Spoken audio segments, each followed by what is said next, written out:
বৰ্তমান মই উপস্থিত আছোঁ নগাঁও বৰকোলা উচ্চ মাধ্যমিক বিদ্যালয়ত যিহেতুলৈকে বাৰ্ষিক যি পৰীক্ষা সেই পৰীক্ষা চলি আছে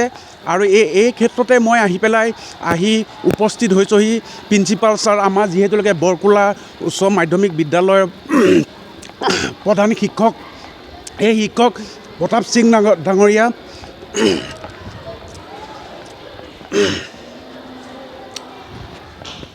ছাৰ নমস্কাৰ ছাৰ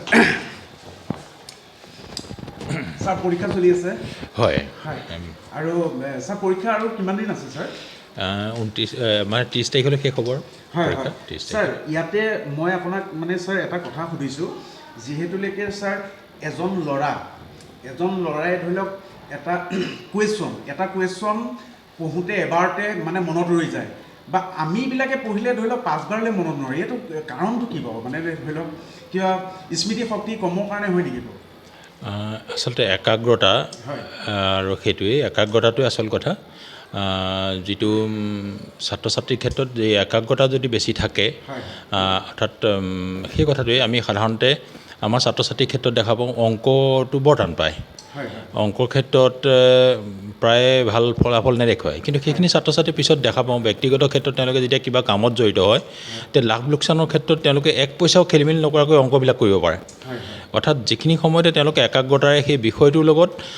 লাভ বা লোকচান বিষয় এটা জড়িত হৈ পৰে তেওঁলোকে সেইটো নিষ্ঠা সহকাৰে বিষয়টো উপলব্ধি কৰিব চেষ্টা কৰে গতিকে ছাত্ৰ ছাত্ৰীৰ ক্ষেত্ৰৰো যদি একাগ্ৰতাটো বা আকৰ্ষণ যদি কৰিব পৰা যায় বিষয়বস্তুটোৰ প্ৰতি আকৰ্ষিত যদি হয় তেতিয়াহ'লে তাৰ একাগ্ৰতা হ'ব পাৰে আৰু তেতিয়াহ'লে সি যিকোনো বিষয় সি অনুভৱ বা উপলব্ধি কৰিবলৈ বা তাৰ কাৰণে বোধগম্য হ'বলৈ সুযোগ পায় ছাৰ আৰু এটা কথা সুধিছোঁ ছাৰ জ্ঞান বুটলিবলৈ যে ঘৰখন আৰু যিহেতুকে দেউতাক পৰিৱেশ পৰিস্থিতি এই বস্তুটো ভাল হ'ব লাগিব নহয় ছাৰ একদম পৰিৱেশটোৱে আচল কথা হয় আৰু ছাৰ বৰ্তমান শিক্ষা যিহেতুলৈকে ধৰি লওক এতিয়া বৰ্তমান শিক্ষাটো আৰু 20 বছৰ পিছৰ শিক্ষাটো কেনেকুৱা মানে আপুনি যিহেতুলৈকে আপোনাৰ এক্সপিৰিয়েঞ্চ ফালৰ পৰা অকণমান আগৰ যি 20 বছৰ পিছৰ শিক্ষাই বৰ্তমান শিক্ষাটোৰ মাজত পাৰ্থক্যটো চাৰ্টেনলি আমি পঢ়ি অহা ছাত্ৰ অৱস্থাৰ শিক্ষা ব্যৱস্থা বৰ্তমান সময়ৰ শিক্ষাৰ ব্যৱস্থা আৰু আগন্তুক সময়ত এইটো এটা পৰিৱৰ্তন শিক্ষাটো হ'ল এটা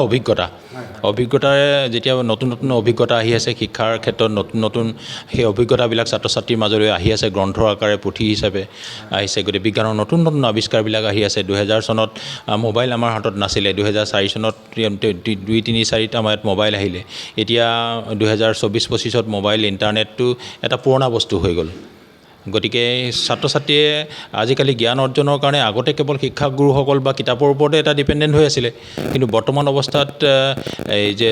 বিজ্ঞান আৰু প্ৰযুক্তিৰ ইমান মানে তাৰ বিস্তৰ যিটো পৰিৱৰ্তন হৈছে বা উন্নতি হৈছে বিজ্ঞান আৰু প্ৰযুক্তিবিদ্যাৰ ইয়াক শিক্ষাৰ ক্ষেত্ৰতো বহুত প্ৰয়োগ হৈছে আৰু শিক্ষাৰ ক্ষেত্ৰত বহুল প্ৰয়োগৰ ফলত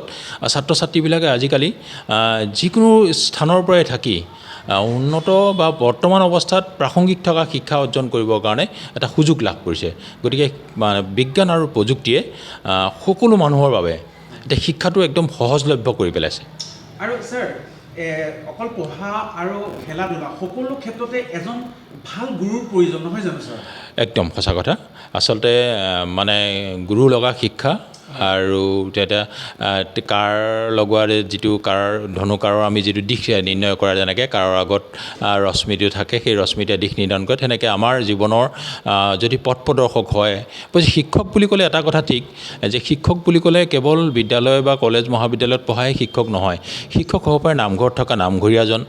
গাঁৱত থকা বয়োজ্যেষ্ঠ ব্যক্তিগৰাকী তেওঁৰ ওচৰত থকা পৰিয়ালৰ জ্যেষ্ঠ ব্যক্তি যাৰ পৰা তেওঁ শিকিছে জীৱন সম্পৰ্কে তেওঁ মূল্যবোধৰ সম্পৰ্কে শিকিছে সমাজ সম্পৰ্কে শিকিছে কথা বতৰা শিকিছে ভাষা শিকিছে গতিকে শিক্ষক বা শিক্ষা গুৰু বুলি কোৱা হ'লে সেই গুৰু আমি যাৰ পৰাই আচলতে জ্ঞান আহৰণ কৰিছোঁ সেই ক্ষেত্ৰখনত পোৱা সেই ব্যক্তিসকলে আচলতে আমাৰ জীৱনৰ কাৰণে গুৰু হয় আৰু সেইকাৰণে আমি সেইবিলাক ব্যক্তিৰ প্ৰতি কৃতজ্ঞ হ'ব লাগে যে যিসকলৰ পৰা আমি কিবা এটা শিকিছোঁ ছাৰ আৰু এটা কথা হ'ল আপোনালোকৰ ইয়াত ক্লাছ 6ৰ পৰা 12লৈকে আছে হয় যিহেতুকে সৰুতে এখন যি LP স্কুল থাকে সেই সৰুতে যদি স্কুলখনত বাধা আহি যায় তেতিয়াহ'লে আপোনালোকৰ ক্লাছ 6ৰ পৰা 12লৈ পঢ়াবলৈ দিগদাৰ হ'ব একে সঁচা কথা আচলতে শিক্ষাটো এটা মানে যিহেতু এটা চেইন ছিষ্টেমত আহে যে প্ৰাথমিক তাৰপিছত মাধ্যমিক আৰু উচ্চ মাধ্যমিক বা উচ্চতৰ শাখালৈ আহে এতিয়া প্ৰাক প্ৰাথমিক শাখাত সাধাৰণতে অংগনবাড়ী বা তেনেধৰণৰ স্কুলবিলাকত বা কিণ্ডাৰ গাৰ্ডেন স্কুলবিলাকত শিকোৱা হয় তাৰপিছত প্ৰাথমিক পৰ্যায়লৈ আহে প্ৰাথমিক পৰ্যায়ত পঞ্চমমান শ্ৰেণীলৈকে বা ক্লাছ 5লৈকে পঢ়োৱা হয় তাৰপিছত আমি 6ৰ পৰা পাওঁ এই ক্ষেত্ৰত আমাৰ 6ৰ পৰা পোৱাৰ আগতে প্ৰায় আৰু 6-7 বছৰ কাল তেওঁলোকে প্ৰাক প্ৰাথমিক আৰু প্ৰাথমিক বিদ্যালয়ত পঢ়ি আহে কিন্তু এইখিনি সময়ত তেওঁলোক যদি উপযুক্তভাৱে এটা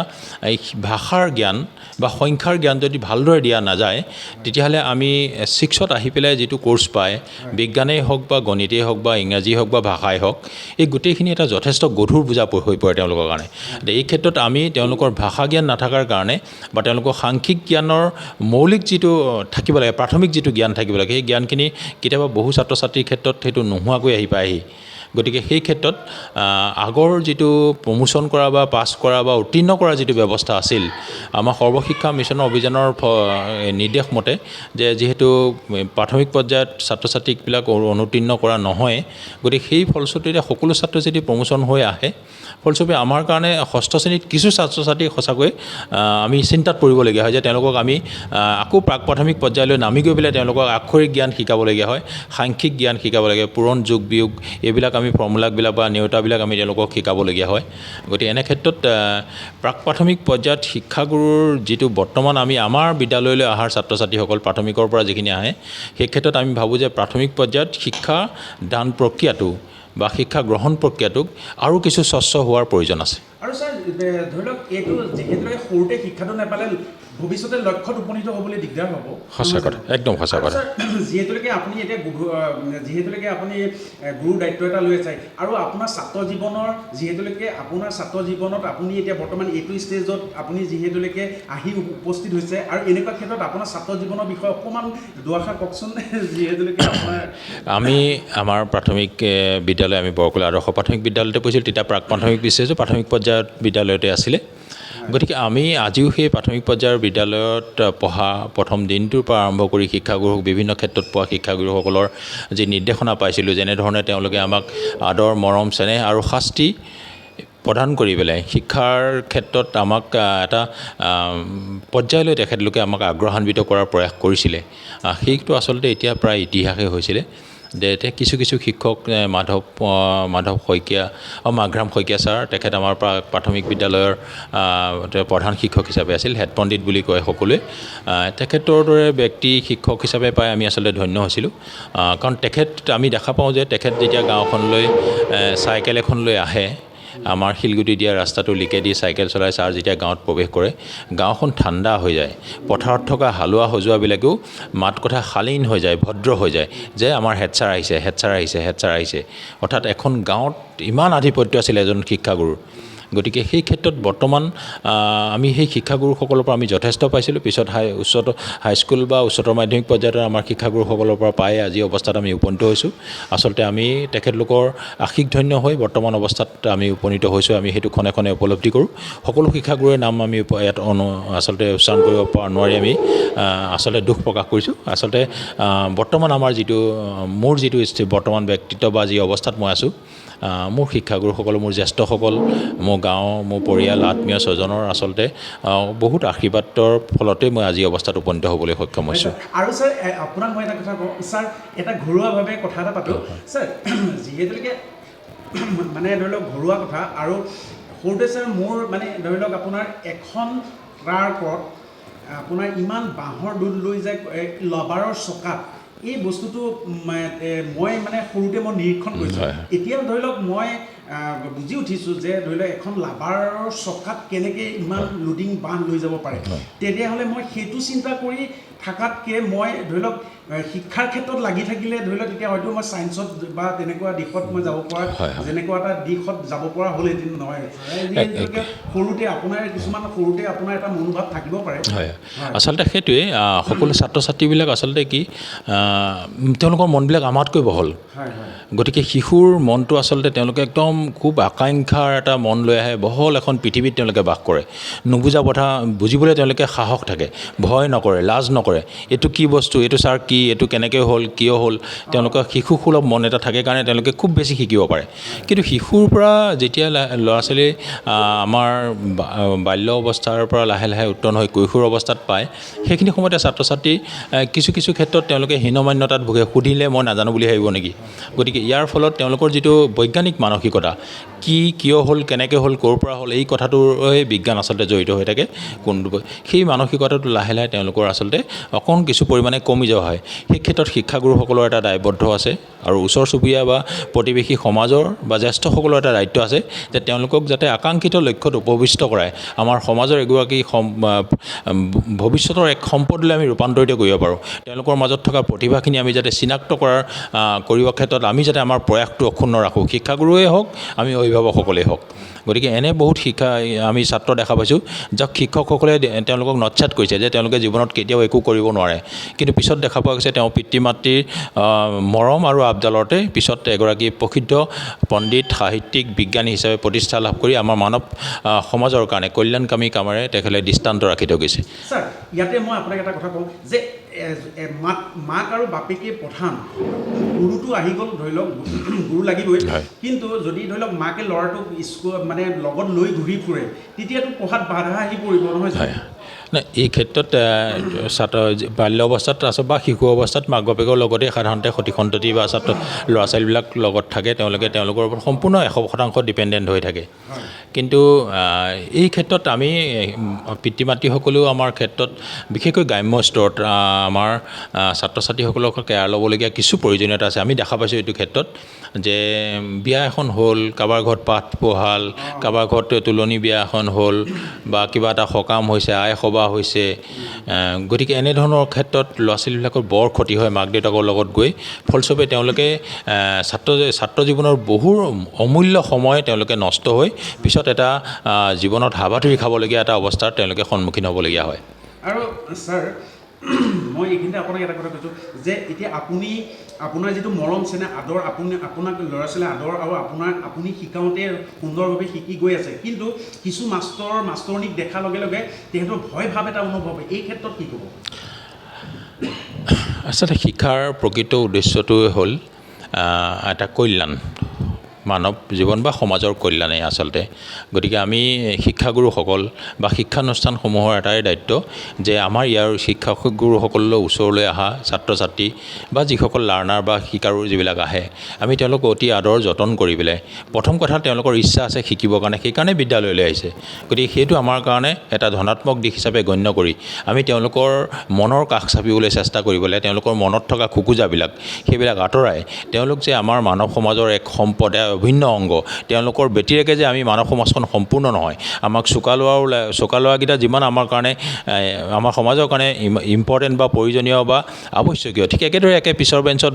বা কমকৈ বুজি পোৱা কম মেধাসম্পন্ন ছাত্ৰ ছাত্ৰী সেইখিনিও আমাৰ সমাজৰ অলংকাৰ হ'ব পাৰে সেই কথাটো আমি বাৰে বাৰে তেওঁলোকৰ ওচৰত গৈ তেওঁলোকক যদি আমি শিকাব পাৰোঁ বা তেওঁলোকক যদি আগ্ৰহান্বিত কৰিব পাৰোঁ যে তেওঁলোকেও পাৰিব তেওঁলোকৰ আগতো এখন পৃথিৱী এখন আকাশ মুকলি আকাশ তেওঁলোকৰ কাৰণে আছে তেওঁলোকেও স্বাচ্ছন্দ্যৰে উৰিব পাৰিব নিজৰ লক্ষ্যৰ দিশত গতিকে সেই আশা তেওঁলোকৰ মনত পোষণ কৰাটো আমাৰ শিক্ষাগুৰুসকলৰ দায়িত্ব যাতে তেওঁলোকে পাৰিব এই কথাটো যদি আমি সদায় কৈ থাকোঁ তেওঁলোকে পাৰিব কিয় নোৱাৰিব পাৰিব তেওঁলোকে সংশোধন কৰিব লাগিব তেওঁলোকৰ মাক দেউতাকৰ মাজতো যদি এই আশাটো পোষণ কৰিব পৰা যায় তেতিয়াহ'লে নিশ্চয় সকলো ছাত্ৰ ছাত্ৰী এটাখিনি সময়ত আমাৰ সমাজৰ কাৰণে এক সম্পদলৈ ৰূপান্তৰিত হ'ব বুলি আমি ক'ব পাৰোঁ ছাৰ জ্ঞানটো স্বৰ্গীয় অৱদান নেকি জ্ঞান আচলতে জ্ঞানটো স্বৰ্গীয় অৱদান ঠিক নহয় জ্ঞানটো হ'লে এক অভিজ্ঞতা এক সাধনা গতিকে পূৰ্বতে গ্ৰন্থ বা যেতিয়া কিতাপ বা পুথি নাছিলে তেতিয়া কিছু জ্ঞানৰ কাৰণে নিজৰ জীৱনটোকে অৱলম্বন কৰিবলগীয়া আছিল ককা দেউতা বা আজো ককাহঁতৰ অভিজ্ঞতাসমূহে আছিল আজিকালি যিহেতু গ্ৰন্থ অহাৰ লগে লগে মানুহৰ ক্ষেত্ৰত জ্ঞানৰ যিটো পৰিধি আছিল এইটো যথেষ্ট বাঢ়ি গ'ল গতিকে আমি গ্ৰন্থৰ জৰিয়তে বিভিন্ন মানুহ বিভিন্ন ব্যক্তিৰ জীৱনজোৰা সাধনা তেওঁলোকৰ শ্ৰম সকলো বস্তু তেওঁলোকৰ জীৱনজোৰা উপলব্ধি এই গোটেইখিনি আমি কিতাপৰ জৰিয়তে বা গ্ৰন্থৰ জৰিয়তে তেওঁলোকৰ সান্নিধ্য লাভ কৰিব পাৰোঁ আৰু ফলস্বৰূপে আমাৰ ছাত্ৰ ছাত্ৰীসকলেও বা নতুন প্ৰজন্মৰ প্ৰতিনিধিসকলেও নিজৰ জীৱনক আগুৱাই নিবৰ কাৰণে তেওঁলোকে তেনেধৰণৰ সেই অভিজ্ঞতা ব্যক্তিগত জীৱনত কামত লগাই আগুৱাই যাব পাৰিব আচ্ছা ভাগ্যৰ ওপৰত কিবা ক'ব নেকি ছাৰ ভাগ্য ৰিজাল্ট এটা কৰিব নোৱাৰিলোঁ? আচলতে ভাগ্য বুলি তেনেকুৱা কোনো কথা নাই, গোটেইখিনি আমাৰ হাতৰ মুঠিত থাকে। আমি যদি শ্ৰম কৰোঁ, আমি যদি কৰ্ম সংস্কৃতিৰ প্ৰতি ধাৱমান হওঁ, আমাৰ যদি নিজৰ একাগ্ৰতা থাকে, নিজৰ লক্ষ্যৰ দিশত উপবিষ্ট হ'বৰ কাৰণে যদি আমাৰ এটা মনত এটা দৃঢ়তা থাকে, আৰু একাগ্ৰতা আৰু দৃঢ়তা লক্ষ্যৰ দিশত উপবিষ্ট হ'বৰ কাৰণে এই দুটাই আমাৰ মূল সম্পদ হিচাপে ল'ব লাগিব। আৰু গতিকে জ্ঞান অৰ্জনৰ ক্ষেত্ৰত আচলতে ভাগ্যৰ কোনো তেনেকুৱা মই বিশ্বাস নকৰোঁ, কাৰণ আমাৰ কৰ্মৰ ওপৰতে আমাৰ গোটেই জীৱনটো, আমি যেনে কৰ্ম কৰিম তেনে ফল ভোগ কৰিম। আৰু ছাৰ এই আপোনাৰ যেতিয়া টেবুলত বহিলে ধৰি লওক ডিপ্ৰেশ্যন বোলা বস্তুটোৱে মানে ডিপ্ৰেশ্যন আহে, ধৰি লওক তেনেকুৱা কিবা ধৰি লওক মানে আপোনাৰ মনটো ধৰি লওক টেবুলত নাই কিন্তু মনটো আছে আপোনাৰ খেলত, ধৰি লওক হয় কেতিয়াবা আমাৰ কৰ্তব্যৰ খাতিৰত আমি বিভিন্ন ক্ষেত্ৰত থাকোঁ, গতিকে সেই ক্ষেত্ৰত আমাৰ মন জগত মনৰ এখন জগত আছে, মনে মন জগতত বিচৰণ কৰে। গতিকে হয়তো কৰ্মক্ষেত্ৰ আৰু আমাৰ যিটো মানস জগত, এই দুইখন জগতৰ মাজত যদি আমি এটা সমতুল্য অৱস্থাত যদি আমি বিৰাজ কৰিব পাৰোঁ, তেতিয়াহ'লে আমি জীৱনটো উপভোগ কৰিব পাৰিম। নহ'লে আমাৰ মনটো এঠাইত থাকিব, আমি কাম এঠাইত কৰিম। গতিকে আমি জীৱনটো নিজেও উপভোগ কৰিবনে, আমাৰ জীৱনৰ পৰা আকাংক্ষিত লক্ষ্যত আমাৰ যিসকল আমাৰ পৰা উপভোক্তা আছিল বা যিসকলে আমাৰ পৰা পাবলগীয়া আছিল, সেই ক্ষেত্ৰত তেওঁলোক বঞ্চিত হ'ব। আৰু ছাৰ মোৰ ফালৰ পৰা ছাৰ এটা কথা, মই আজি আছামিছেই হওক এডুকেশ্যনে হওক এই কিতাপটো খুব সুন্দৰ মানে পঢ়ি মোৰ ভাল লাগে, কিন্তু মই ছায়েন্স মেথছ এইবিলাক মোৰ ৰাইটাৰবিলাকৰ পৰা আদি কৰি মই এইবিলাক পঢ়িবলৈ মানে, আৰু বেলেগে লিখা ৰাইটাৰ কিতাপখন আৰু ছাৰ খুব এটা ধৰি লওক আপোনাৰ গোটেই কিতাপখনৰ সাৰমৰ্মটো জানি পেলাই আৰু মই নিজে কিবা এটা চেষ্টা কৰা, মই নিজে কিবা এটা জানি মই নিজে এটা শিক্ষা লভিব পৰা এটা, আৰু বেলেগ ৰাইটাৰে লিখা কিতাপ এখন পঢ়াৰ মাজত কিবা ক'ব নেকি ছাৰ? যে যিহেতুলৈকে আপুনি এতিয়া ধৰি লওক এখন আপুনি ফাৰ্ষ্ট ইয়েৰ হওক বা ধৰি লওক ক্লাছ 9-10 এখন কিতাপ লিখা ৰাইটাৰটোৰ ওপৰত কিবা ক'ব নেকি? আচলতে কিতাপ বা গ্ৰন্থসমূহ সংকলন কৰা হয় এটা অভিজ্ঞতাৰে, এটা সাধাৰণ এটা লক্ষ্যৰ ওপৰত লিখি কৰি। কিতাপ আমাৰ স্কুলৰ যিখিনি আমাৰ চিলেবাছত থকা কাৰিকুলামৰ যিবিলাক গ্ৰন্থ আছে বা পুস্তক আছে, ৰেফাৰেঞ্চ বুক আছে, সেইবিলাক এটা নিৰ্দিষ্ট লক্ষ্য নিৰ্ধাৰণ কৰি সেই বিষয়বস্তুৰ ওপৰত গুৰুত্ব দি পেলাই ছাত্ৰ ছাত্ৰীসকলৰ মাধ্যমিক স্তৰৰ ছাত্ৰ ছাত্ৰীক কেনেকুৱা বিষয় পঢ়োৱাটো উচিত, এই ক্ষেত্ৰত বিভিন্ন ধৰণৰ আমাৰ পণ্ডিতসকলে গৱেষণা কৰিছে, আৰু তাৰ ওপৰত ভিত্তি কৰি কাৰিকুলাম বা চিলেবাছবিলাক নিৰ্ধাৰণ কৰা হৈছে, আৰু সেইমতে পাঠ্যপুথিবিলাক যুগুত কৰা হৈছে। গতিকে এটা নিৰ্দিষ্ট লক্ষ্য ৰাখি পেলাই প্ৰতিখন গ্ৰন্থ বা পুস্তক তেনেকৈ আমাক যুগুতাই উলিওৱা হয়। আৰু লিখকসকলেও সাধাৰণতে তেওঁলোকৰ জীৱনজোৰা যি অভিজ্ঞতা থাকে, সেই অভিজ্ঞতাবিলাকৰ কথা পুনৰ অৱলোকন কৰি, তাৰ মাজত বিচৰণ কৰি, তাৰ পৰা যি ভাল, তাৰ পৰা সমাজে পাব পৰা কিবা বস্তু তেওঁলোকে যেতিয়া দেখা পায়, সেই বস্তুটোকে মূলধন হিচাপে লৈ পেলাই সমাজৰ কাৰণে তেওঁলোকে এটা দৃষ্টান্ত ৰাখিবৰ কাৰণে যে সমাজখনে তাৰ পৰা যাতে উপকৃত হয়, সেই ঘটনাৰ পৰা, সেই তেওঁৰ জীৱনৰ সাধনাৰ পৰা বা সেই তেওঁৰ অভিজ্ঞতাৰ পৰা। গতিকে বাস্তৱ জীৱনৰ কিছু কথা গ্ৰন্থ বা এইবিলাকৰ জৰিয়তে আচলতে আমাৰ মানৱ সমাজক আচলতে উপকৃত কৰি আহিছে, আৰু আগন্তুক সময়তো গ্ৰন্থই সমাজখনক আচলতে উপকৃত কৰি থাকিব। ঠিক আছে, হ'ব ছাৰ, ধন্যবাদ। হয়, উজ্জ্বল ভৱিষ্যত কামনা কৰিছে ছাৰ। ধন্যবাদ। এয়া আছিলে প্ৰতাপ সিংদেৱ বৰকোলা উচ্চতৰ মাধ্যমিক বিদ্যালয়। ধন্যবাদ।